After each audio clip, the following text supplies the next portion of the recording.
misericórdia que guia os nossos passos no caminho da paz. Amém. Nessa noite de festança, todos caem na dança, alegrando o coração. Foguetes de troça na cidade, na roça, em louvor a São João. Pula fogueira, ia, ia. Pula fogueira, ioiô. Cuidado para não se queimar. Olha que a fogueira já queimou meu amor.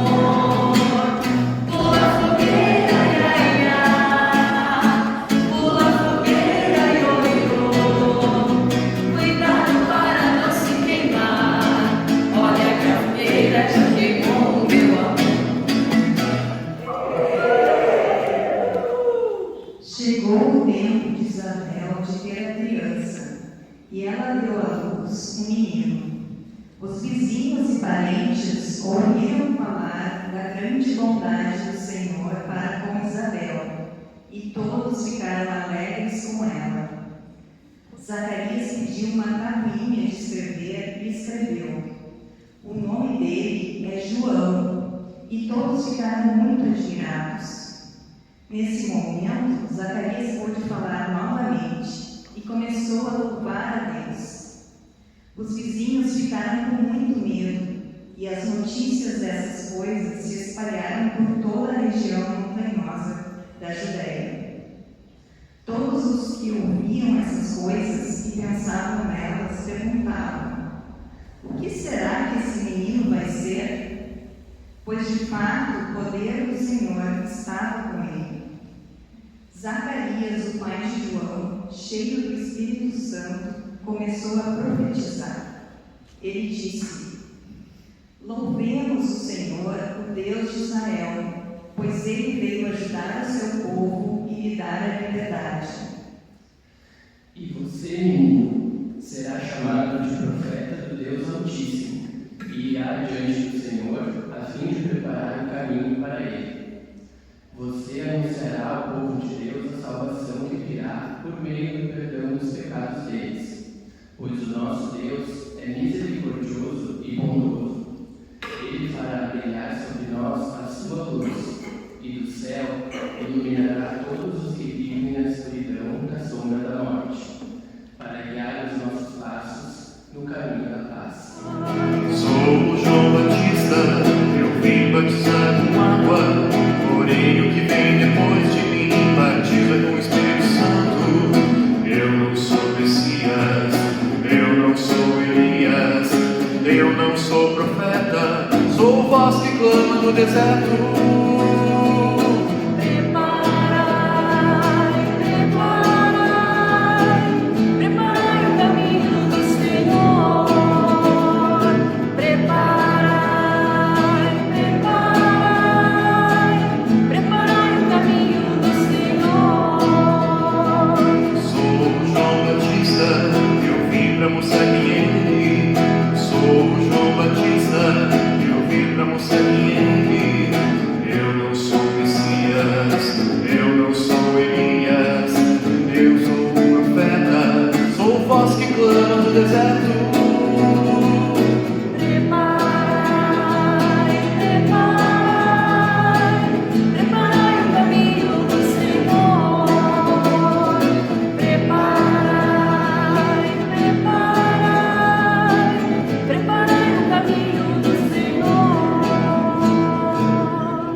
João Batista e Jesus de Nazaré foram contemporâneos, ou seja, eles tinham praticamente a mesma idade. Eram primos, visto que as duas mães eram parentas. Diz o testemunho bíblico que quando Maria recebeu a notícia da gravidez, Isabel estava já com 6 meses. Então eles têm diferença de meio ano, João e Jesus. João era filho de Isabel e do sacerdote Zacarias, e parte da sua história nós ouvimos há pouco na primeira leitura bíblica, no relato do nascimento do João lá no alto das montanhas da Judéia. João foi chamado de Batista, porque ele batizava as pessoas junto ao Rio Jordão na vida adulta. E ele dizia que o batismo com água que ele praticava visava o arrependimento e perdão dos pecados. Pense no cotidiano da gente. A água tem tantas funções, né? Mas uma delas certamente é lavar, é purificar, é limpar, inclusive o corpo da gente. Quando a gente toma banho é tão bom. João batizava com água e é como se ele lavasse todos os maus pensamentos e as atitudes, para que a relação das pessoas entre si e com Deus fosse melhor.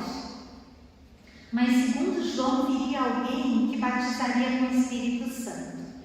Na sua prática de vida, João foi uma pessoa muito humilde, que abraçava a simplicidade. Ele viveu no deserto, comia gafanhotos e mel silvestre e se vestia com roupas de pele de animal.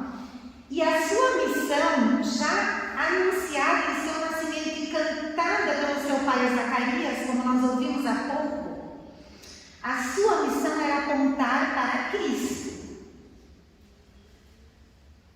Esse cântico de Zacarias ficou conhecido como Benedictus, o bendito, porque Zacarias louva a Deus, porque na sua velhice Isabel e Zacarias tiveram filho. E João significa Deus é gracioso. Então, olhem, o pai louva nessa canção, assim como Maria também havia louvado a Deus com Magnificat, né? Quando soube que estava grávida, o pai louva a Deus e o nome do filho, João. Deus é gracioso. O João, ele dizia: convém que Cristo cresça. E ele falava da justiça do reino. O que é esse conceito? Ontem à noite ainda nós conversávamos como tema do nosso acampamento sobre cultura da paz. E eu falei um pouco sobre o reino de Deus para a turma, porque reino de Deus é um conceito que aparece em todo o Novo Testamento, mas não significa um lugar. O reino de Deus, ele é muito amplo. Ele está em toda parte onde as pessoas vivem e praticam a vontade de Deus. Ele começa pequeno e ele vai crescendo por meio do amor de Deus e da sua justiça, que vai se espalhando.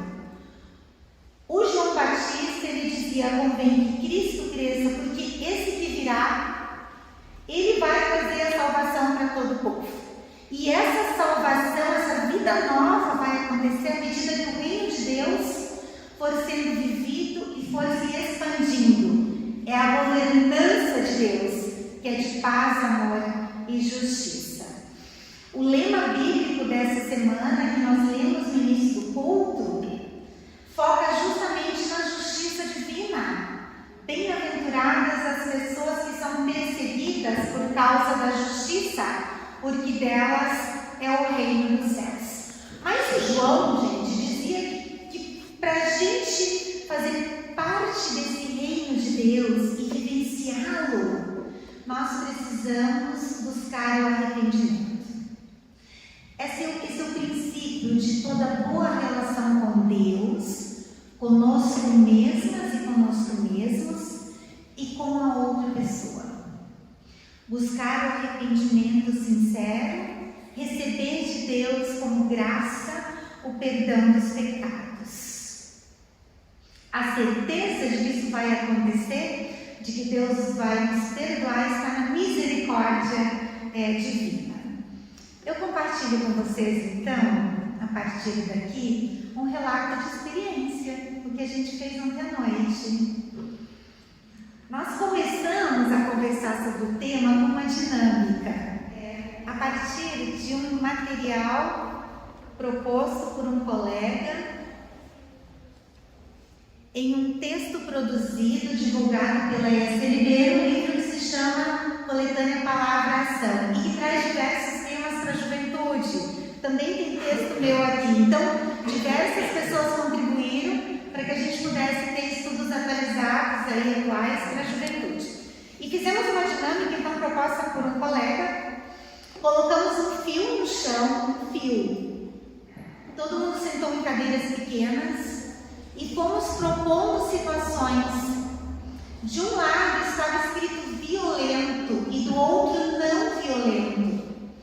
E cada jovem, à medida que ouvia a situação, precisava se posicionar.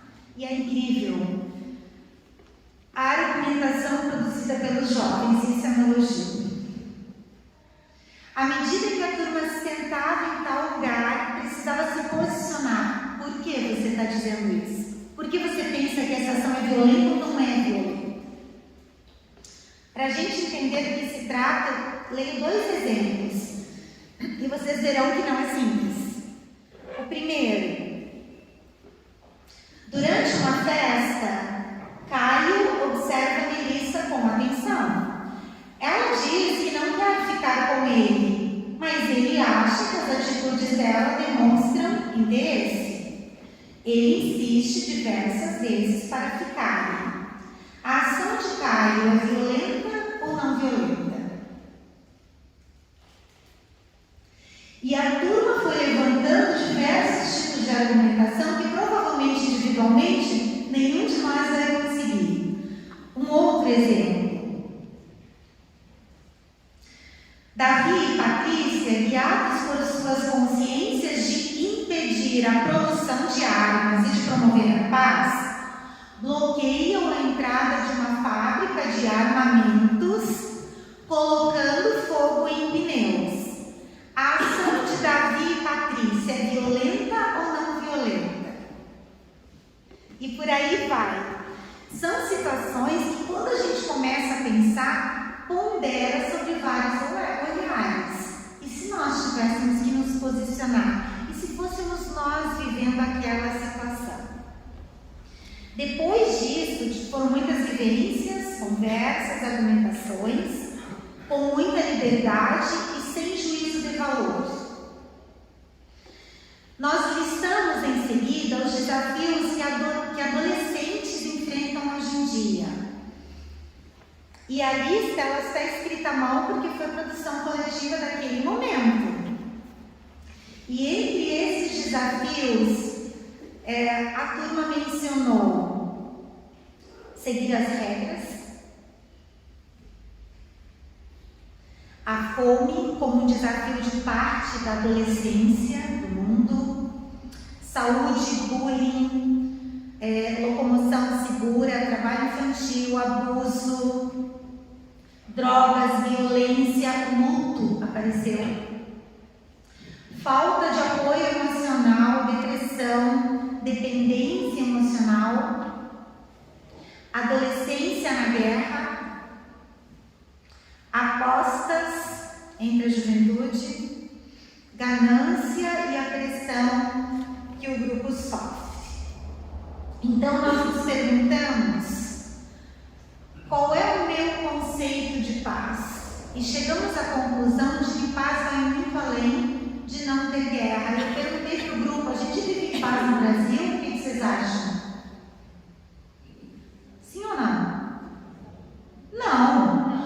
Essa foi a conclusão do grupo também, e a turma argumentou por que não.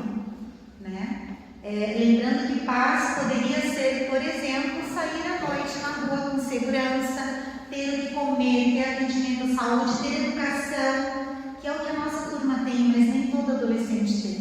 Não precisar trabalhar tão cedo, muitas vezes exposto, né, em condições subhumanas.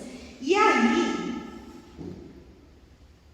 nós nos perguntamos sobre algo muito importante para a nossa vida de fé. O que Jesus diz ou diria a respeito? O que Jesus diz ou diria a respeito das 3 situações situações que nós conversamos, a respeito das situações que a gente vive no cotidiano, e olhamos 5 textos bíblicos que vão falando um pouco da posição de Jesus. Começando pelo final do Cântico de Zacarias, onde ele nos diz que Deus olha para a gente, que Deus quer afastar as situações de escuridão que nós experimentamos, porque Ele quer nos guiar no caminho da paz. Lembramos que Jesus diz que Ele nos deixa a sua paz, mas que a sua paz não é como o mundo propõe. Em seguida, adentramos em outro texto bíblico, onde Jesus diz: façam às outras pessoas o que querem que elas façam a vocês. E lembramos de 2 questões, da atitude e da reciprocidade. Foram conceitos que perpassaram o nosso diálogo. Atitude, porque no início desse texto, Jesus diz assim: peçam e receberão, procurem, acharão, batam e a porta abrirá. Paz é um conceito que não vem pronto. A gente não vai experimentar paz no cotidiano caída do céu. Nós precisamos ter uma atitude diária, individual e coletiva, para a construção da paz. Batam na porta e a porta se abrirá. Peçam e vocês encontrarão. Busquem a paz e ela será construída com esse esforço individual e coletivo, a partir da reciprocidade. Se eu não quero que me façam algo, eu não posso fazer algo a alguém. Mas a gente refletiu adiante também que nem sempre aquilo que eu sinto a outra pessoa sente. Pode ser que para ela aquilo também não está bem, embora para mim esteja pacífico. Então a conversa foi muito além. 4º versículo, lembramos o grande mandamento do amor: ame a outra pessoa como você ama você mesmo, e ame o Senhor seu Deus sobretudo. E por último, a canção que nós entoamos há pouco: buscai primeiro o reino de Deus e a sua justiça, e todas as coisas vos serão acrescentadas. A paz, ela surge em nosso meio quando nós nos engajamos no projeto do reino de Deus e vivenciamos a sua justiça. São relações justas. Nós falamos de vários tipos de relação, entre classes diferentes, entre pessoas de idades diferentes, entre etnias e povos diferentes, entre homens e mulheres e assim por diante. E terminando a nossa reflexão, compartilhei um pouco com o grupo o que o Rosenberg propõe no seu livro Comunicação Não Violenta. E ele indica 6 técnicas para aprimorar o relacionamento pessoal e profissional. Ano passado, tivemos uma psicóloga muito querida aqui da comunidade trabalhando esse tema também na Casa de Passagem. Dentre as técnicas para a gente se comunicar de uma forma não violenta e cultivar a cultura da paz, eu menciono algumas, tá? Começar sempre um novo relacionamento, seja ele de amizade, na escola ou outro, se libertando daquilo que ficou para trás. Não carrega contigo mágoas anteriores, receios, né? Começa de novo com aquela outra pessoa. E a gente falava especialmente da amizade, na escola, né? Aqui no ensino confirmatório, quando chegou, não conhecia ninguém. Começa, não com rancores do passado, começa de novo. Identifica o que tu sentes e expressa o teu sentimento de uma forma clara para a outra pessoa. Não com raiva, mas de uma forma gentil, nítida, né? Dizendo aquilo que tu sentes para que ela saiba como é que tu te sente diante de determinadas situações. Expressa a raiva de uma forma não violenta, canaliza. Tenta resolver de forma pacífica os conflitos que surgem.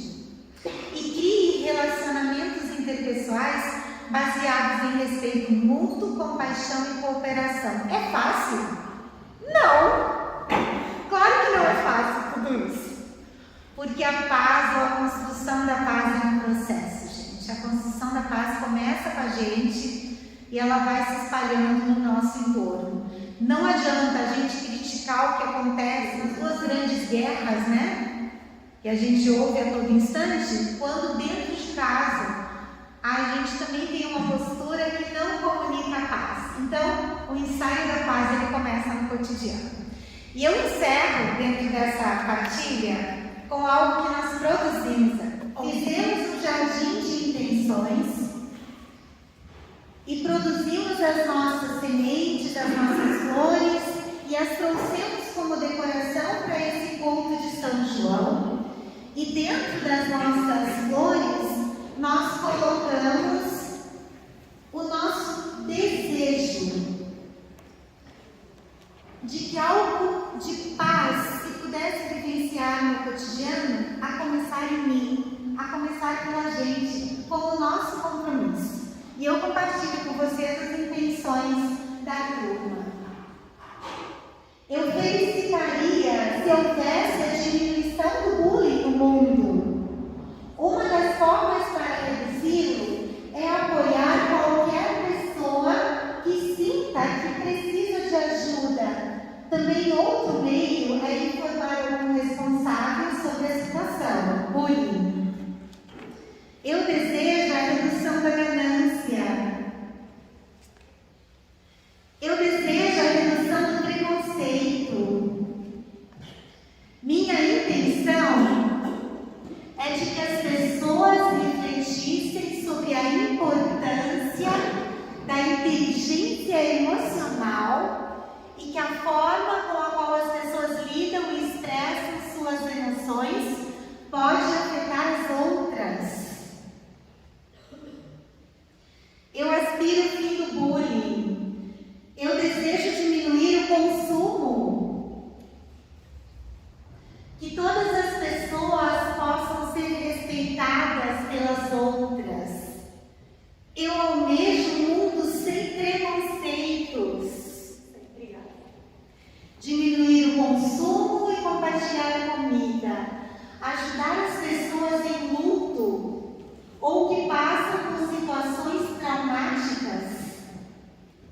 Consolando, fazendo comentários positivos que vão ajudar a superar essa situação e dando muito apoio para que elas possam ficar bem. E quando a gente vê gente jovem se preocupando na construção da paz e colocando aqui a sua intenção, que também é um compromisso, nós, em comunidade, nós só podemos rogar a Deus que Ele possa de fato nos guiar por caminhos de paz e que Ele movimente nossos pensamentos, nossas ações, para que a paz possa se tornar realidade também por nosso intermédio, que assim seja.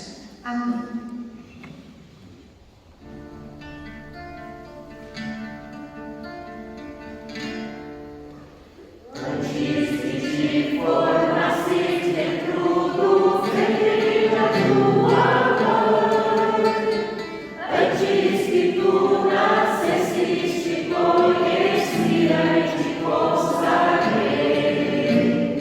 Para ser meu profeta e das nações.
medusa.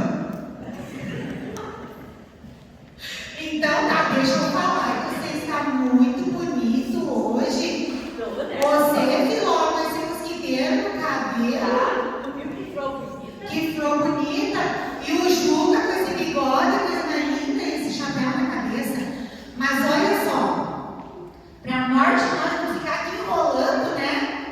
Nós vamos fazer assim. Se vocês querem casar mesmo, então diz seu nome completo aqui pra nós, porque ninguém casa se não sabe direito quem tá casando. Vocês não concordam? Sim, mas eu sei. Peraí. Eu tenho os papéis aqui, tá? E tá tão bem guardado na minha bolsa que tá melhor guardado que até minha carne de sono, que eu tanto gosto, Júlia. Só um pouquinho, segura aqui. É babana. Eu quero. Essa carne de sol. Aqui, ó, as nossas carteiras de identidade. Juca, tu é Juca, vaca gorda da estrada de baixo. E eu sou Filomena, flor de laranjeira graúda. Esses são nós, dona pastora. E hoje eu quero casar com meu torresminho. E nós vai ter um monte de filózinhos juntinho que vão ficar correndo por fora. Parece brasileirinho faceiro quando nasce. Então deixa eu perguntar pra vocês. O Filó, pega seu buquê. Ô Filó, você quer que o Juca seja seu legítimo homem? Então responda assim, eu quero. Sim, eu quero casar com meu torresminho. E aí eu vou fazer a queixinha com as vacas de lá que produz bastante leite. E eu vou fazer queixinha e pão de milho. E aí nós podemos passar com muita fartura. Ô, Juca, isso vai ser bom. Ô Juca, mas eu tenho que perguntar pra você também. Você quer casar com a Filó e quer que a Filó seja sua legítima mulher? Então tu responde assim, eu quero. Sim, eu quero, pastor. Já vem até com pão de milho. Olha, vai ser bonito assim, ó. Alegrar nossas manhãs, que tem o sol alegre assim, que traz os montes, anunciando tudo. E aí de manhã eu vou trazer uma lã cheia de fruta do nosso quintal, cheia de laranja para ela fazer aquela sagu que tanto eu gosto, e o Padre Jorge gosta também, né? E de tarde eu vou ficar ali olhando o pôr do sol, comendo aquelas bergamotas, né? Coisa maravilhosa. Mas desse, quando vocês casam mesmo, então, vocês têm juízo. Porque casamento é assim. A gente tem que ser parceiro nas dores do ciático, quando os vermes pegam os dedos do pé. E também ficar feliz naquela mesa comprida.